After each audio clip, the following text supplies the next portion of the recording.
Assalamualaikum warahmatullahi wabarakatuh. Kali ini Ana akan membahas tentang Profesor Dr. Haji Abdul Malik Karim Amrullah, gelar Datuk Indomo, populer dengan nama penanya yaitu Dr. Hamka. Buya Hamka lahir di Nagari Sungai Batang, Tanjung Raya, Kabupaten Agam, Sumatera Barat, 17 Februari 1908.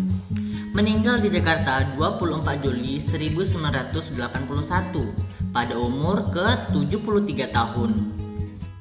Buya Hamka adalah seorang ulama dan sastrawan Indonesia.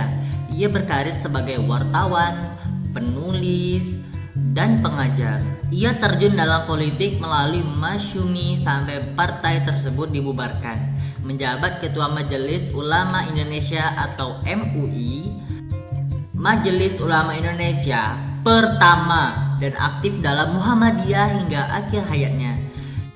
Universitas Al-Azhar dan Universitas Nasional Malaysia menganugerahkan gelar Doktor Kehormatan Sumatera. Sementara Universitas Moestopo Jakarta mengukuhkan Hamka sebagai guru besar. Namanya disematkan untuk Universitas Hamka milik Muhammadiyah dan masuk dalam daftar pahlawan nasional Indonesia. Dan karya-karya terkenal beliaulah yaitu seperti Tafsir Al-Azhar, novel Tenggelamnya Kapal Van der Wijk, dan Di Bawah Lindungan Ka'bah.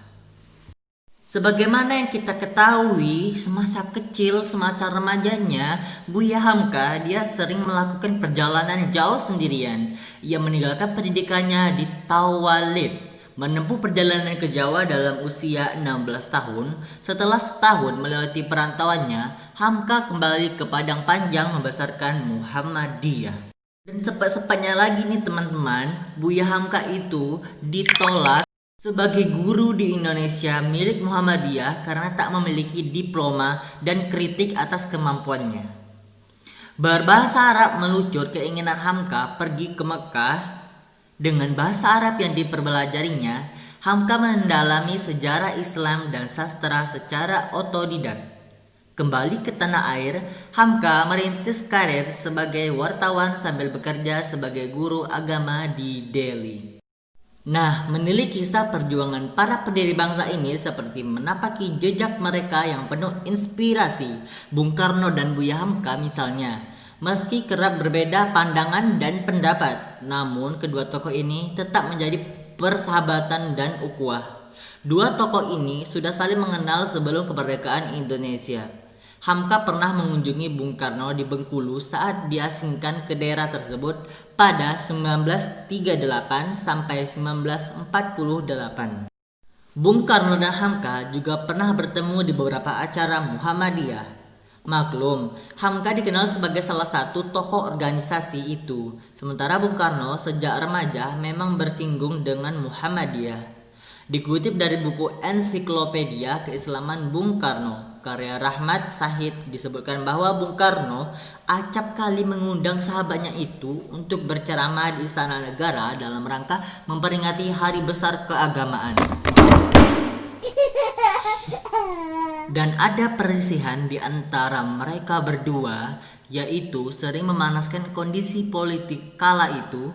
Hubungan kedua tokoh nasional ini sempat merenggang. Hal itu tidak lepas dari pengaruh PKI yang mulai mempererat secara politik posisi Bung Karno, dan Hamka saat itu aktif di Masyumi, partai yang paling dibenci oleh PKI. Puncak Buya Hamka ke penjara. Puncaknya saat Buya Hamka ditangkap dan dipenjara atas tuduhan dugaan keterlibatan percobaan pembunuhan terhadap Bung Karno dan Menteri Keagamaan saat itu pada tanggal 27 Januari 1964 bertepatan dengan awal bulan Ramadan 1383 Hijriah, kira-kira pukul 11 siang. Hamka dijemput di rumahnya, ditangkap dan dibawa ke Sukabumi. Hamka dituduh melanggar Undang-Undang Anti-Subversif Papers nomor 11 atas dugaan terlibat dalam upaya pembunuhan Soekarno dan Menteri Agama saat itu, Syafruddin Zuri, tulis Rahmat Sahid. Nah, yang bikin bangga kali, meski begitu Hamka yang pernah dipenjara itu tidak pernah menyimpan dendam terhadap Bung Karno. Justru sebaliknya, Hamkalah yang mengimani salat jenazah Bung Karno ketika wafat.